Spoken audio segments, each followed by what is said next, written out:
जय Hind guys, my name is Priyal, I am your mentor in SLV और मैं आपको पढ़ाती हूँ रीजनिंग। अब मैम रीजनिंग पढ़ाते तो हो, लेकिन बहुत ज़्यादा रीजनिंग में एक टॉपिक है जो परेशान कर रहा है, वो है हमारा पज़ल।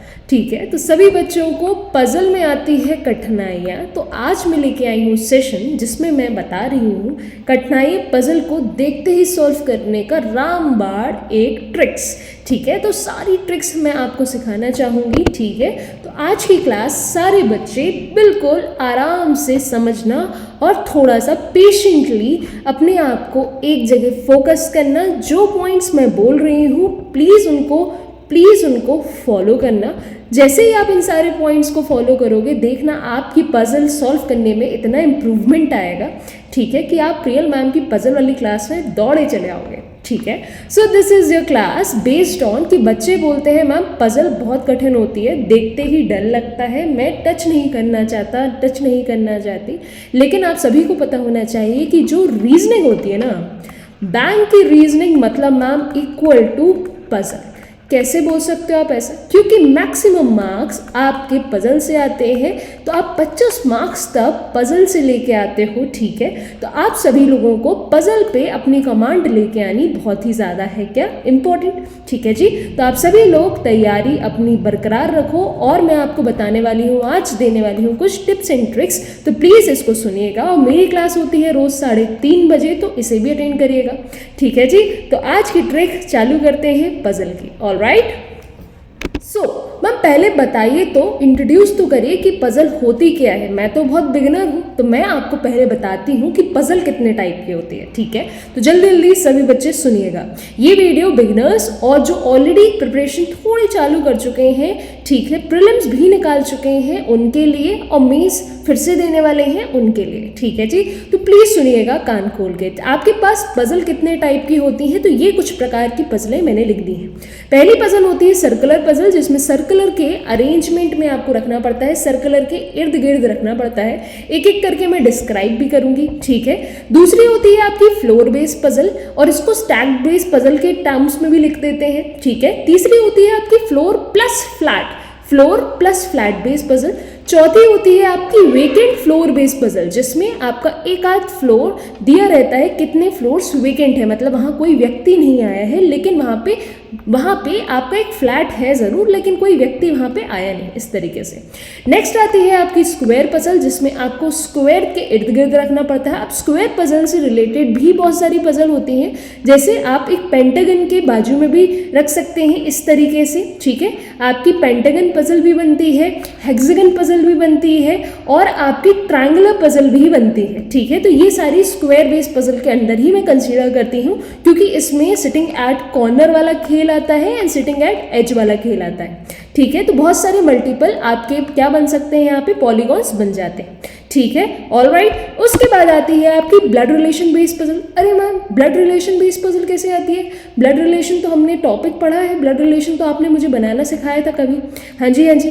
जब आप ब्लड रिलेशन बेस्ड पज़ल पहचानते कैसे हो? आपकी जो पज़ल रहती है, उस पज़ल की कुछ नेमिंग इस तरीके से रहती है कि आपको सबसे पहले ब्लड रिलेशन को, जो सेंटेंस दिया रहता है, पैराग्राफ दिया रहता है, उसमें से सबसे पहले आपको ब्लड रिलेशन बनाना पड़ता है, और ब्लड रिलेशन के बनाने के बाद आपसे बोला जाता है कि उन व्यक्तियों को, जो फैमिली मेम्बर्स हैं या जो भी हैं, उनको लीनियर रो में अरेंज कर दिया है, उनको अलग अलग फ्लैट्स में अरेंज कर दिया गया है। तो इसका मतलब पहले आपको ब्लड रिलेशन सॉल्व करना पड़ेगा, उसके बाद आपको लीनियर अरेंजमेंट फ्लोर में, सर्कुलर में। अब आप खुद ही सोचो कि ब्लड रिलेशन का क्वेश्चन बना है और ऐसा बोल दिया जाए कि सारे फैमिली मेम्बर्स डिनर पे गए हैं, तो डिनर पे जाओगे तो भाई सर्कुलर टेबल के इर्द गिर्द बैठोगे। तो इस तरीके से ब्लड रिलेशन वाले पज़ल्स बनते हैं। ठीक, उसके बाद आता है लीनियर पज़ल भी आपको मैं सारी डिटेल में बताने वाली हूँ।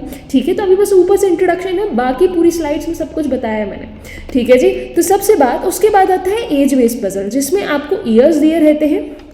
ठीक है, आपको ईयर्स रहते हैं, और पर्टिकुलर एक ईयर दिया रहता है कि 2024 में इनकी एज कैलकुलेट करी, तो उनके हिसाब से एज पे भी डिपेंडेबल पज़ल रहती है। ठीक, उसके बाद आती है पजल बेस्ड ऑन कैटेगराइजेशन। इसकी अलग अलग कैटेगरीज होती हैं, ठीक है। अब ये कैटेगराइजेशन के अंदर बहुत सारी आती हैं, जैसे आपकी डेजिग्नेशन, किस ओहदे पे कौन व्यक्ति बैठा हुआ है, ठीक है, इस तरीके से, ठीक। उसके बाद आती है आपकी सिटिंग अरेंजमेंट वाली पजल। सिटिंग अरेंजमेंट मतलब क्या हो गया, लीनियर अरेंजमेंट, किस तरीके से अरेंजमेंट में बैठे हुए हैं, ठीक है। तो एक एक करके मैं पजल समझाऊंगी, बट उससे पहले आप अगर बिगिनर हो और एक्चुअली में आपने कुछ मिस्टेक कर रहे हो तो देख लेना। अगर आप बिगिनर भी नहीं हो लेकिन आप कुछ एक मिस्टेक कर रहे हो, इन पॉइंट्स को प्लीज़ नोट डाउन करिएगा। ये बहुत ही ज़्यादा इंपॉर्टेंट पॉइंट्स है। ये किस किस के लिए पॉइंट्स है, बिगिनर्स के लिए भी है, नॉन बिगिनर्स के लिए भी है, ठीक है। अब आप पजल जैसे ही देखते हो तो पहली बात तो यार पजल वाले पेज को पलटना नहीं है, ठीक है। एग्जामिनेशन में रीजनिंग का मेन मोटिव कैसे आपको एग्जामिनेशन में रीजनिंग करनी है, तो सबसे पहले देखा जाता है कि इजी वाले क्वेश्चंस उठाए जाते हैं, जैसे इनइक्वालिटी उठा लिया, सिलॉगिज्म उठा लिया, ठीक है। इस तरीके से डायरेक्ट वाले क्वेश्चन उठाए।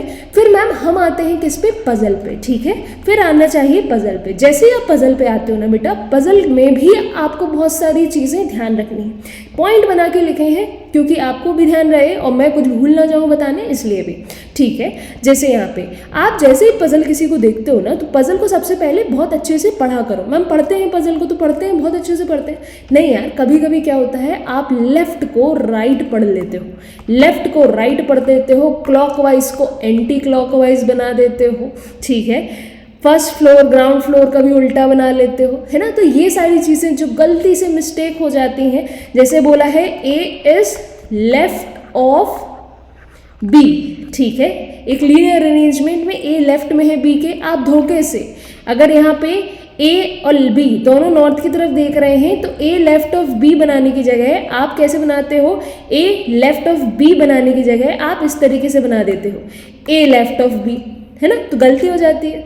अब ये गलती नॉर्थ फेसिंग में नहीं होती है, ये गलती अधिकांश साउथ फेसिंग वाले में होती है, ठीक है। इस तरीके से बहुत सारी फेसिंग होती है, तो बहुत सारी चीज़ें होती हैं, तो प्लीज़ आपको पजल अच्छे से केयरफुली रीड करना है, ठीक है, कि किसका क्या कैसा, ठीक। उसके बाद जो जो आपको कंडीशंस बनाई जा रही हैं, मतलब बोला जा रहा होगा ए लेफ्ट में है बी के, तो ए को बी के लेफ्ट में सेकंड बना दिया तो दो जगह छोड़ दी, ठीक है। दो लोग बिटवीन है तो भाई दो जगह छोड़ दी। अगर बोल दिया सेकेंड लेफ्ट में ए खुद बैठा है तो सेकेंड लेफ्ट में ए खुद को बैठा दिए, एक जगह छोड़ के सेकेंड लेफ्ट में ए खुद बैठा है, ठीक। इस तरीके से आपको एक एक कंडीशन को छोटे छोटे फॉर्मेट में नोट डाउन करते जाना है, ठीक है। इसको बोलते हैं नोट द कंडीशंस। रीड करते चलो। अब देखो तुम लोग भी इतने ज़्यादा वो नहीं हो कि तुम लोग एक बार रीड कर लिया तो सब हमें याद रहेगा, ठीक है। पैराग्राफ रीड करा जाता है पजल में, और जैसे जैसे पैराग्राफ रीड करते हो यहाँ छोटे छोटे वहाँ पे छोटी छोटी कंडीशंस बना लेते हो। फिर लास्ट में आते आते आप एक व्यक्ति को, जो व्यक्ति सॉलिड तरीके से उस पजल में बैठ पा रहा है, ठीक है, उस पर व्यक्ति को बैठा के इन सारे पैराग्राफ को फिर पजल में डालने की कोशिश करते हो, ठीक है। छोटी छोटी कंडीशंस को डालने की कोशिश करते हो, ठीक। होपफुली ये दोनों चीज़ें बिगिनर्स आप लोग को भी समझ में आ गई होंगी, ठीक है। उसके बाद आता है एनालाइज पजल।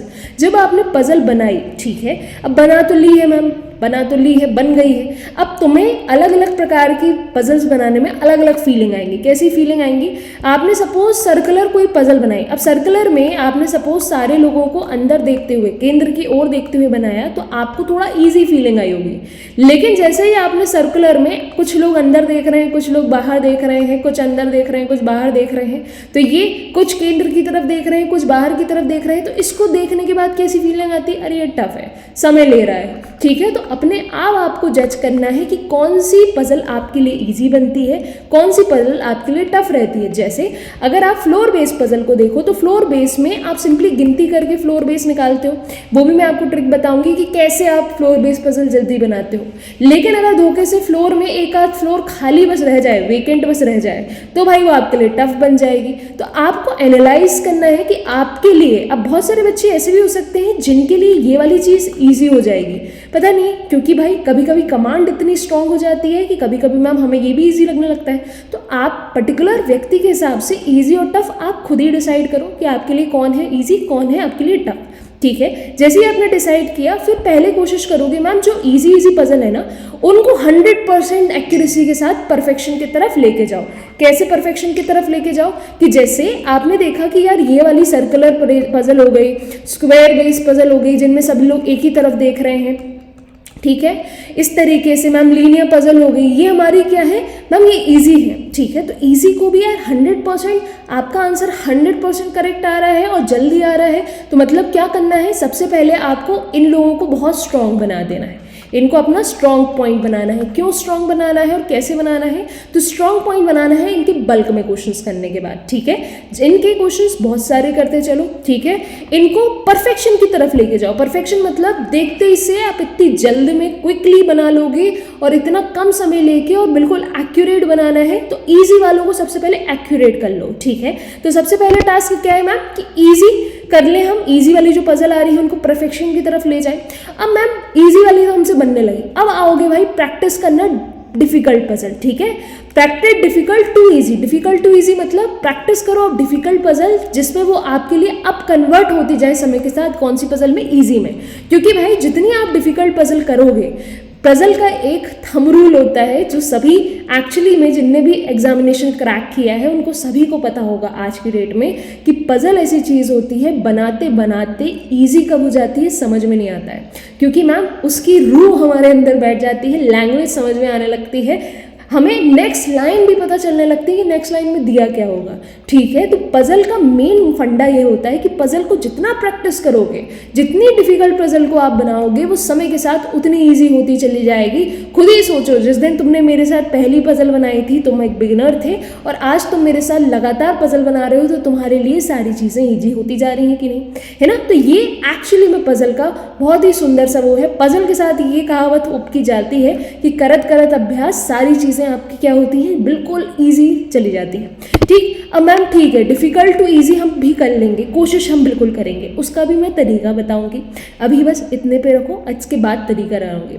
अब बहुत सारे बोलते हैं मैम मैंने पहले दिन पजल उठाई, फर्स्ट डे में पजल उठाई, मुझे तो मैम मैंने टाइमर के साथ उठाई थी, 30 मिनट लग गया प्रीलिम्स की पजल बनाने में।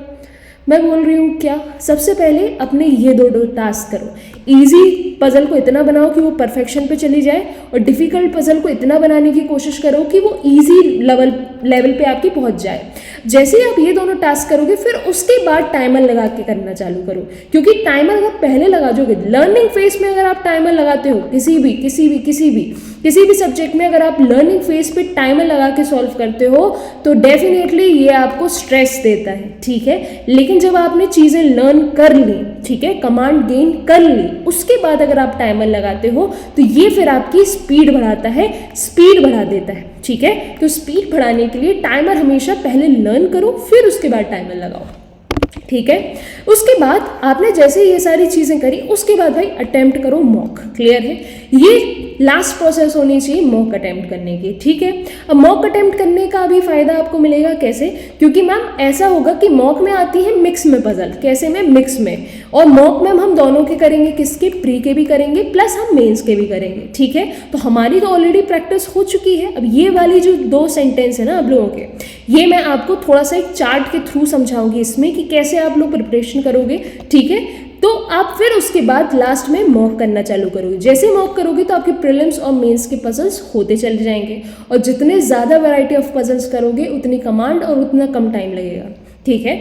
अब और कुछ छोटी छोटी सी पॉइंट है, प्लीज़ उसको भी नोट डाउन करिए और दिमाग में बिठाइए। कैसे, रीड इन्फॉर्मेशन केयरफुली, और आपको रीड करने में 5 से 6 इनिशियली लगेगा, 5 से 6 मिनट इनिशियली लगा करेंगे, लेकिन एक बार आप लोग चीज़ें समझने लगोगे ना तो 5-6 मिनट नहीं लगेंगे, फिर आप 1-1.5 मिनट में सारी चीज़ें अच्छे से क्लू के साथ बनाने लगोगे, ठीक है। इनिशियल लेवल में लेकिन 5 से 6 मिनट लगेंगे जो बिगिनर्स होंगे, ठीक है।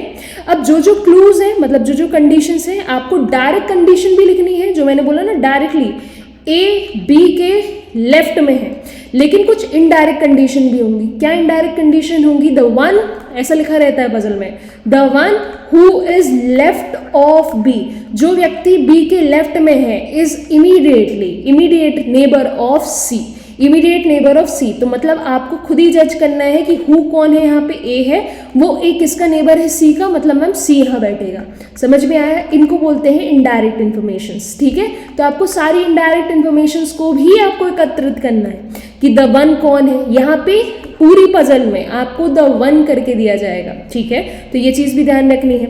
Always start the question with definite statement, मतलब जब आप क्वेश्चंस बनाने लगोगे ना, जब आप क्वेश्चंस बनाने लगोगे तो क्वेश्चन बनाने के समय क्या करोगे, आपको एक डेफिनेट स्टेटमेंट मिल जाएगा कि जैसे आपने एक सर्कुलर अरेंजमेंट बनाया, ठीक है, एक सर्कुलर अरेंजमेंट बनाया, उस सर्कुलर अरेंजमेंट में आपसे बोल दिया, एक पूरी लाइनें पढ़ी आपने ए बी के लेफ्ट में इस तरीके से, तो आपको एक डेफिनेट स्टेटमेंट भी देगा वो क्या, कि यहाँ पे ए बैठा हुआ है, A facing towards the centre and immediate left of B, immediate left of B मतलब बी को बनाओगे, उसकी इमीडिएट लेफ्ट में ए को बैठा दोगे, तो ये डेफिनेट इन्फॉर्मेशन है। ये definite information according to the floors भी चेंज होती है। कैसे फ्लोर चेंज होती है, जैसे आपने देखा यहाँ पे कि मैम ये अलग अलग फ्लोर्स हैं, ठीक है, अब तुम्हें यहाँ पे बोला है सपोज तुम्हारे पास इतने फ्लोर्स हैं, 1 2 3 4 5 6। अब डेफिनेट इन्फॉर्मेशन जब पूरा पैराग्राफ पढ़ोगे तो एक आध लाइन में कुछ ऐसा लिखा होगा कि जो सी है वो 3rd फ्लोर पे बैठा हुआ है,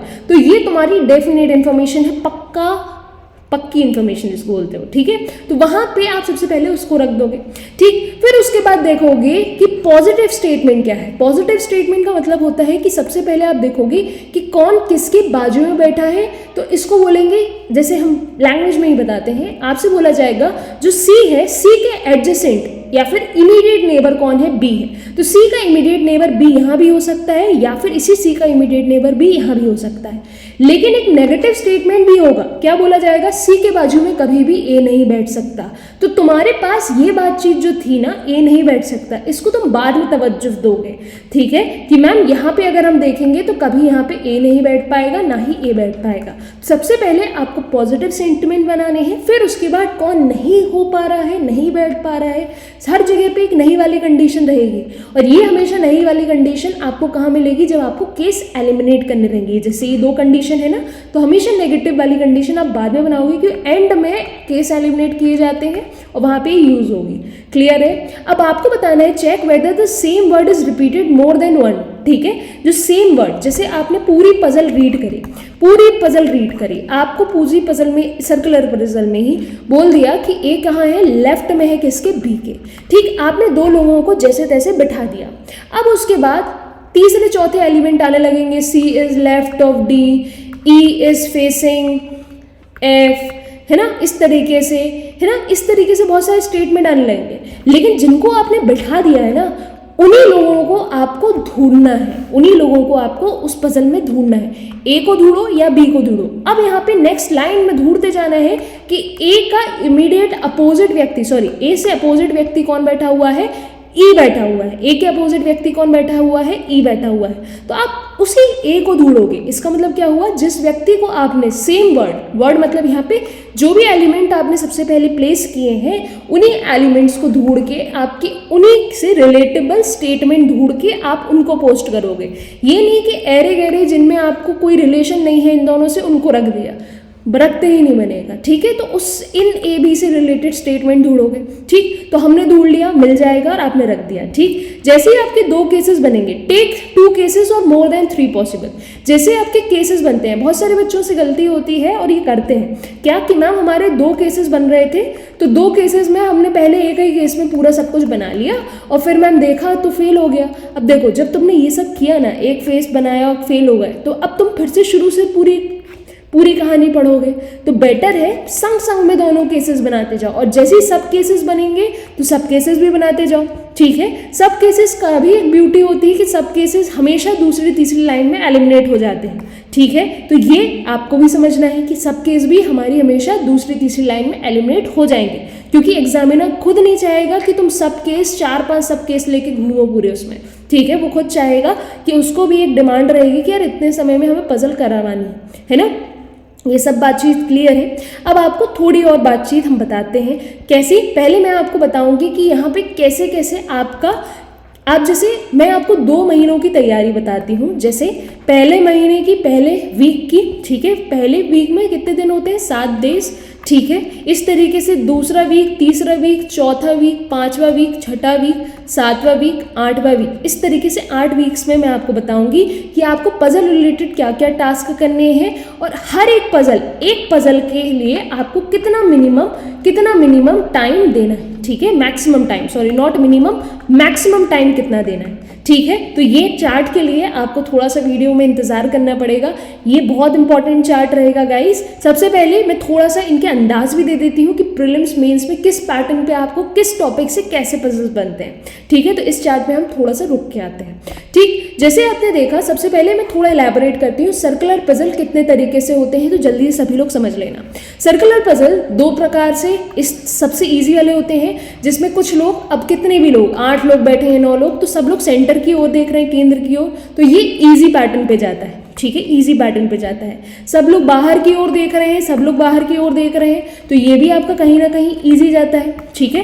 इसका थंब रूल क्या रहता है मैम, सब लोग जब सेंटर की ओर देखते हैं तो इसका थंब रूल क्या रहता है कि मैम अगर कोई भी व्यक्ति है तो उसका हमेशा राइट हैंड क्या होगा, घड़ी की सुई की विपरीत, मतलब एंटी क्लॉकवाइज ही राइट कंसीडर किया जाता है, और क्लॉकवाइज क्या कंसीडर किया जाता है बेटा, लेफ्ट किया जाता है।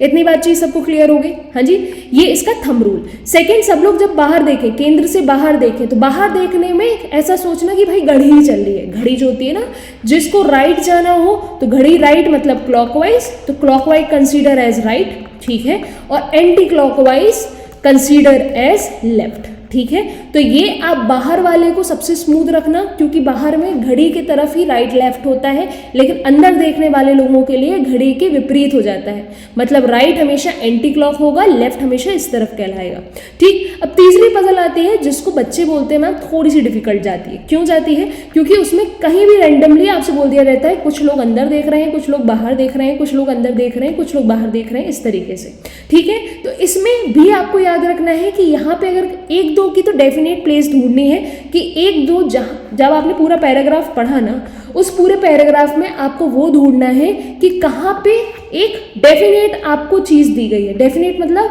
आपको दिया रहेगा स्टेटमेंट में कहीं से बी इज फेसिंग इनसाइड, ठीक है, वो कहाँ देख रहा है, अंदर की ओर देख रहा है। सबसे पहले आप बी को रख दोगे, जैसे ही आपने बी को रख दिया, फिर बी से रिलेटेड ढूंढोगे यहाँ पे कि कुछ स्टेटमेंट बी से रिलेटेड क्लू मिल जाए। सपोज तुमको ऐसा क्लू मिल जाए कि बी के अपोजिट जो व्यक्ति बैठा है वो बी से, सपोज पूरी पजल में 8 लोग बैठे हुए हैं और उस 8 सर्कुलर अरेंजमेंट में बी के जो अपोजिट बैठा है वो बी की तरफ फेस करके बैठा है, बी से जो अपोजिट बैठा रहेगा वो बी की तरफ फेस करेगा। अब अभी तुम्हें क्लू नहीं है कौन बैठा है, ठीक है, लेकिन ये 100% है कि मैम सेम डायरेक्शन है, ठीक है। अब जैसे तुमने इधर व्यक्ति रख दिया, अब तुम्हें से यहाँ से और भी कहानी बनाई जाएगी कि बी के एडजेसेंट कौन नहीं बैठा है, तो ये नेगेटिव सेंटेंस को तुम अवॉइड करोगे, फिर पॉजिटिव सेंटेंस ढूंढने की कोशिश करोगे कि जो व्यक्ति बी के अपोजिट बैठा है, सपोज दिया है जो व्यक्ति बी के अपोजिट बैठा है उसके राइट पे सी बैठा हुआ है, ठीक है, तो अपोजिट व्यक्ति ये बैठा है, इसका राइट डायरेक्शन कौन सा हो जाएगा, ये, ठीक है। तो यहाँ सी बैठा है, लेकिन सी के बारे में अभी क्लू नहीं है, सी अंदर भी देख सकता है बाहर भी देख सकता है, तो सी के बारे में क्लू नहीं है, तो यहाँ से बन जाएगा तुम्हारे केसेस। क्लियर है, तो इस तरीके से आपको पजल्स उठानी है। क्लियर। अब जैसे आपने ये तीनों पैटर्न्स समझ लिए, देख लिए, समझ लिए, अब इसमें आते हैं थोड़ी सी डिफिकल्ट केसेस। कैसे, जैसे तुम्हारी सर्कुलर अरेंजमेंट है, तो अभी तो तुमने लोगों को बैठाया है लीनियर अरेंज, मतलब बाहर देखते हुए व्यक्तियों को बैठाया है, ठीक है। अब बैठाने के साथ साथ इनको कुछ कलर भी पसंद है, सपोज ए को बैठाया, बी को बैठाया, सी को बैठाया, इसको रेड कलर पसंद है, इसको ब्लू पसंद है, तो ये आपके 2 वेरिएबल्स हो जाते हैं, ठीक है। आपको 2 लोगों को सेट करना है, ठीक। तो इस तरीके के भी आपके प्रीलिम्स में ही पूछे जाएंगे, ठीक है, पीओ के प्रीलिम्स में ही पूछे जाएंगे। अब इसमें और डिफिकल्ट बनाने के लिए आप क्या कर सकते हैं, मैक्सिमम डिफिकल्टी ला सकते हैं इस प्रकार से कि मैम यहाँ पे ये लोग इनसाइड आउटसाइड वाले लोगों को बैठा दें, कुछ अंदर देख रहे हैं, कुछ आउटसाइड देख रहे हैं, प्लस उनके यहाँ पे एक वेरिएबल कि इनको रेड कलर पसंद है, रेड के साथ एक और थर्ड वेरिएबल भी जोड़ दें, क्या कि ये किस पोस्ट पे है, ये सपोज कोई भी पोस्ट पे है, क्लर्क पे है, कोई पीओ की पोस्ट पे है, तो 3 वेरिएबल, ये सबसे डिफिकल्ट पैटर्न होगा इसका, ठीक। क्लियर है, इतनी बातचीत सभी को समझ में आ गई। अब इससे रिलेटेड एक और पैटर्न जो मैंने अभी आपको बताया था कि मैम ब्लड रिलेशन रिलेटेड भी आप कुछ बता रही थी, इसमें ब्लड रिलेशन भी बन जाता है कि पहले आपको ब्लड रिलेशन दिया रहेगा, ब्लड रिलेशन इस तरीके से रहेगा, the one who is the one, कोई एक व्यक्ति ए बैठा हुआ है, ठीक है, ए जहाँ भी बैठा हुआ है वो बी की सिस्टर इन लॉ के जस्ट राइट पे बैठा हुआ है, बी की सिस्टर इन लॉ के राइट पे बैठा हुआ है। अब मैम सिस्टर इन लॉ पता नहीं कौन है, तो सबसे पहले तुम्हें इन लोगों को पढ़ के एक रिलेशन निकालना पड़ेगा। तो ये ए बी से कुछ रिश्ता है, बी की किसी से मैरिज हुई है, ये उसकी सिस्टर इन लॉ, इस तरीके से कुछ रिलेशन निकालना पड़ेगा।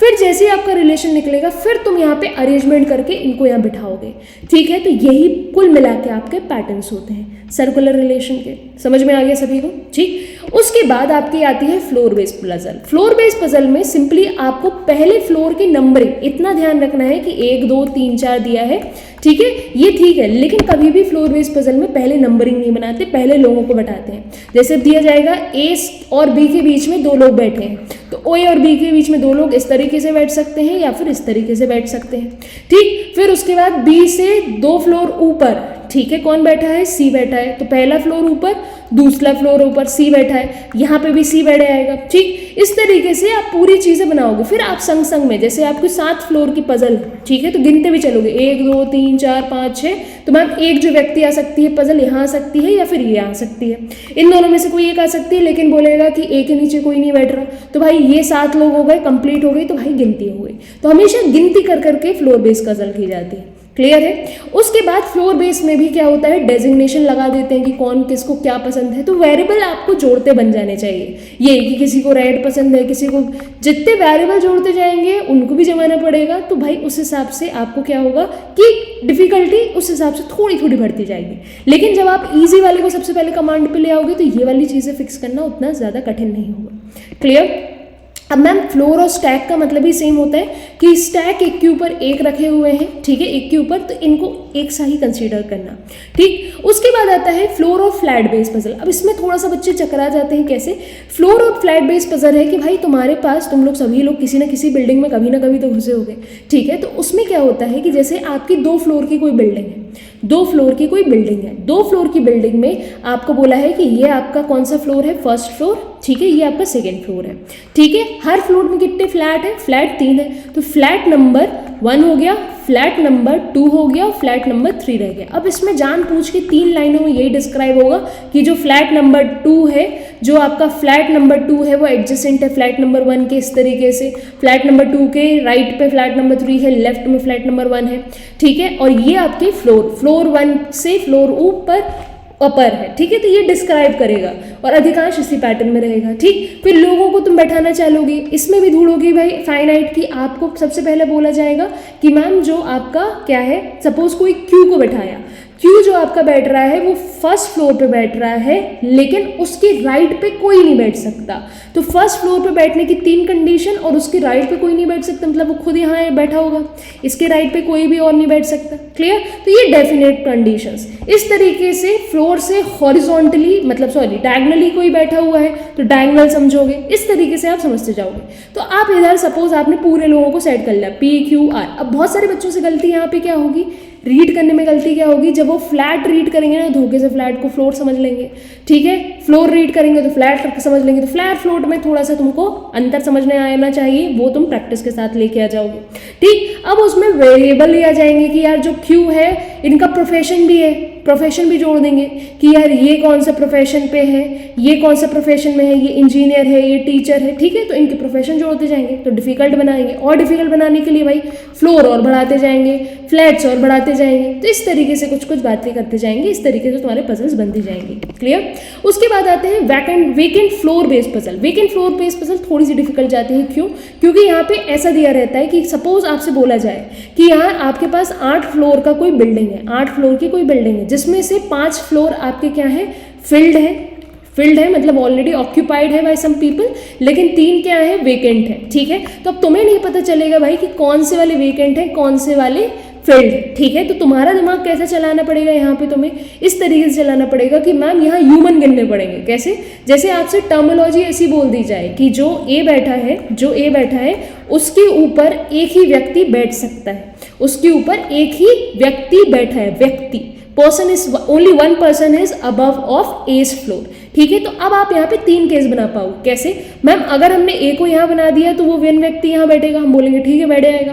तुम अगर यहाँ पे मुझे और बताओ कि या मैम अगर आपने एक और केस इसमें बनाते हैं, अगर ए यहाँ बना दिया तो एक व्यक्ति यहाँ बैठ सकता है, बोलोगे हाँ मैम यहाँ भी, यहाँ तो नहीं दिख रहा मैम, तो इसको वीकेंड कंसीडर कर लिया। उल्टी कहानी भी हो सकती है कि भाई यहाँ व्यक्ति बैठा है, यहाँ वीकेंड कंसीडर कर लिया। ठीक, तो इधर क्या होता है, आपको पर्सन की हेल्प लेनी पड़ती है कि पर्सन कितने हैं। यहाँ पे पर्सन गिनने, पर्सन का मतलब नॉर्मल कंडीशन जब तक वीकेंड नहीं रहता तो आप बोलते हो ए के ऊपर भाई एक ही व्यक्ति होगा, ठीक है, एक ही व्यक्ति होगा। लेकिन वीकेंड में क्या होता है, उस ए व्यक्ति के अकॉर्डिंगली एक व्यक्ति भी हो सकता है, या फिर एक व्यक्ति के बाद वैकेंसी भी आ सकती है और वैकेंसी भी आ सकती है, मतलब वैकेंसी शिफ्ट मारती रहती है। ठीक है, तो थोड़ा सा इसको अच्छे से प्रैक्टिस करना, ठीक है। ये आपका मेंस में अधिकांश पूछेगा आपसे, क्लियर। उसके बाद आता है स्क्वायर। अब स्क्वायर में भाई दो कहानी रहती है, स्क्वायर में दो कहानी मैम, तीन कहानी। सब लोग अंदर के अंदर देख रहे हैं, जिसमें दो टर्मिनोलॉजी यूज होती है। कौन सी टर्मिनोलॉजी, इसको बोलते हैं भाई कॉर्नर, इसको बोलते हैं भाई एज या फिर साइड। ठीक, सब लोग अंदर देख रहे हैं, स्मूथ सर्कल जैसा चलेगा, सर्कल को बना लो, इसको बना लो, कोई वो नहीं है, ठीक है। उसके बाद आता है मैम, सब लोग बाहर की तरफ देख रहे हैं, ये भी सर्कल जैसा चलेगा, स्मूथ, क्लियर। अब एक और आता है, वो भी स्मूथ रहता है, जिसमें सारे अंदर देख रहे हैं कॉर्नर के लोग और बाहर लोग बाहर देख रहे हैं, एजेस वाले लोग बाहर देख रहे हैं, ये भी स्मूथ चलेगा तुम्हारा, ठीक। उसके बाद इसमें कोई भी इसकी प्रोफेशन डाल दिया जाएगा, ठीक है, सेकंड वेरिएबल डाल दिया जाएगा, क्लियर। अब आएगा नेक्स्ट आपकी कंडीशन क्या, जो थोड़ी डिफिकल्ट होती है। यहाँ पे आपको बोला जाएगा कि कोई कहीं भी बैठा है, मतलब ये यहाँ बैठा है, ये यहाँ बैठा है, कोई कहीं भी देख रहा है, ठीक है। तो इस तरीके के फ्लोर को थोड़ा सा एनालाइज करना पड़ेगा, ठीक है। करने का तरीका वही है कि सबसे बेसिक मेन पॉइंट को डालो सबसे पहले, फिर उसके बाद आप कंडीशंस बनाते जाओ।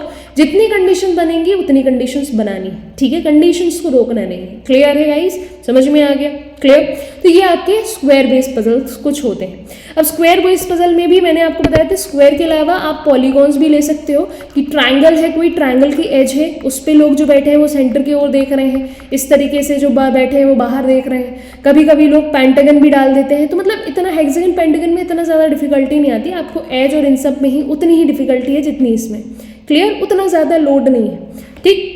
दिखने में खतरनाक लगेगा, जो बिगिनर हो गया बोले मेरे को टच नहीं करना, लेकिन भाई तुम्हें टच करना है, ईजी है ये, ठीक। उसके बाद आता है ब्लड रिलेशन, जो मैं बार बार समझा चुकी हूँ कि पहले तुम्हें ब्लड रिलेशन बनाने हैं आपस में, कि कौन किसका कौन सा रिश्तेदार है, फिर उनको बैठाना है, ठीक। तो ये आपको एक्चुअली में ब्लड रिलेशन और ये सारे जो पजल होते हैं, ये ब्लड रिलेशन के साथ ऐसे और भी पजल्स बनते हैं, जैसे डेजिग्नेशन रहेगी, ठीक है, डेजिग्नेशन को फिर आपको लीनियर में अरेंज करना पड़ेगा, ठीक। तो इस तरीके से बहुत सारी चीज़ें हैं। या फिर किसी का आप एक और पजल नोटिस करते हो, मैं अभी इसमें आगे बताऊंगी, उसी में आगे ही बता दूंगी, ठीक है। तो ये ब्लड रिलेशन, मतलब सबसे पहले तुम्हें ब्लड रिलेशन बनाना है, फिर जिस पैटर्न के अरेंजमेंट को बोला है वो बनाना है। जैसे सर्कल बोला है तो सबसे पहले सर्कल बना लो, लीनियर बोला है तो लीनियर बना लो, ठीक है, स्क्वायर बोला है तो स्क्वायर बना लो, तो इन सबको फिर अरेंज कर दो, क्लियर। लीनियर अरेंजमेंट भाई सभी लोग, सबसे ईजी, सभी लोग ऊपर देख रहे हैं नॉर्थ की तरफ, फिर या एक अरेंजमेंट सभी लोग नीचे देख रहे हैं साउथ की तरफ, एक अरेंजमेंट कोई ऊपर देख रहा है कोई नीचे देख रहा है, पता नहीं कौन किसके ऊपर नीचे देख रहा है, ठीक। तो ये भी आराम से, बहुत आराम से होता है, ठीक। इसमें बस डेजिग्नेशन और लग जाते हैं, तो ये भी लीनियर। अब लीनियर में भी दो लाइन, दो रोज बैठे होते हैं कि भाई दो लोग, सभी लोग क्या एक दूसरे की तरफ फेस कर रहे हैं, या फिर एक लाइन आती है सभी लोग नॉर्थ देख रहे हैं, भाई सभी लोगों को नॉर्थ दिखाओ, या फिर कोई भी रैंडमली देख रहा है, कोई इधर देख रहा है तो कोई इधर देखेगा, ठीक है। इस तरीके से बहुत सारे पैटर्न्स आ जाएंगे, कोई इधर देखेगा, इस तरीके से चीज़ें हो जाएंगी, क्लियर है, ओके। चलो, सर्टेन पजल में भी आपको नंबर्स गिनते जाने हैं भाई, कि लास्ट में कितने लोग बैठ रहे हैं। सर्टेन पजल अधिकांश आपको लीनियर में ही पूछी जाती है, कि लीनियर में आपको कितने लोग, आपको बाद में इसमें सर्टेन पजल में आपको पूरा डेटा दिया रहता है, जिसमें से बोला जाएगा कि पता नहीं कितने लोग हैं, लेकिन कुछ लोगों के बारे में जानकारी है, जैसे ए यहाँ बैठा है, बी यहाँ बैठा है, सी यहाँ बैठा है, ठीक है, लेकिन आपको बताना है उस पंक्ति में पूरे लोग कितने हैं, तो अपन ने इनको गिना, ठीक है। इसमें अधिकांश आपको यहाँ पे एंड से एंड तक के लोग गिनने रहते हैं, जिनमें से बीच बीच के लोगों के बारे में जानकारी रहती है, ठीक। तो आपको टोटल गिनने रहते हैं और बताना पड़ता है। ये समय के साथ ऐसा लगेगा कि भाई बहुत टफ है, लेकिन ये मेरे ख्याल से सबसे ईजी चल रहा है, ठीक है। चलिए, उसके बाद एज बेस्ड पजल, जिसमें आपको ईयर बेस्ड एज जमाने पड़ेंगे, जैसे 1999, 2000, ठीक है, 2001, ठीक, इस तरीके से 2004। कैलकुलेशन 2024 में की जा रही है ईयर की। बोला जा रहा है जो व्यक्ति ए है वो बी से 2 साल बड़ा है, ठीक है, ए है वो बी से 2 साल बड़ा है, तो भाई ए है बी से 2 साल बड़ा है, तो आप ए बी को ऐसे सेट करोगे, ठीक। तो ये ईयर बेस्ड पजल हो जाती है, क्लियर। इसमें आपको पता होना चाहिए क्या, इसमें आपको पता होना चाहिए कि भाई लीप ईयर कौन सा होता है, ठीक है, लीप ईयर कौन सा होता है, जो भाई जो भी आपका 4 से डिवाइड हो जाए उस ईयर को लीप ईयर कंसीडर किया जाता है। अब एज बेस्ड पजल के साथ एक और पजल आती है, जिनको आप कैलेंडर बेस्ड पजल बोलते हो। कैलेंडर बेस्ड पजल मतलब जनवरी, फरवरी, ठीक है। एक और पजल आती है जिनका नाम होता है कैलेंडर, जनवरी, फरवरी। इसमें आपको पता रहना चाहिए भाई 30 का कौन सा महीना है, 31 का कौन सा महीना है, ठीक। तो इसका मेन थंब रूल यही रहता है, ठीक। उसके बाद आपको पजल बेस्ड ऑन कैटेगराइजेशन भाई आपको पोस्ट पे रखना है। अब ये अधिकांशली आपको थोड़ा इजी देता है, क्योंकि जो पोस्ट रहती है ना वो लोग खुद जमा के देते हैं, क्योंकि वो मानते हैं कि आपको पोस्ट के बारे में जानकारी नहीं है कि कौन किससे ऊपर पोस्ट में है, तो वो लोग खुद जमा के देंगे कि यार ये CG है, CGM है, ये GM है, इस तरीके से जमा के देंगे और आपको यहाँ पे कंसीडर करना रहेगा, ठीक। तो ये भी उतना ज़्यादा डिफिकल्ट नहीं जाता है, ठीक। सिटिंग अरेंजमेंट तो मैंने बता ही दिया है आप सभी को, सिटिंग अरेंजमेंट कैसे भी हो सकते हैं, क्लियर। चलिए, सो एक पजल है मैं आपको बताऊंगी, बट स्टिल उससे पहले थोड़ा सा मैं आपको जानकारी और दूंगी, ठीक है। इससे हम कलर करते हैं, ठीक है। तो मैं आपको बिगिनर्स टू नॉन बिगिनर्स का पूरा वीक का आपके 8 वीक्स के लिए पूरा एक टास्क प्रोवाइड करती हूँ। इसको करके देखिएगा 2 महीने में आपका बहुत ही ज़्यादा बेटरमेंट नज़र आएगा, ठीक है जी। चलिए।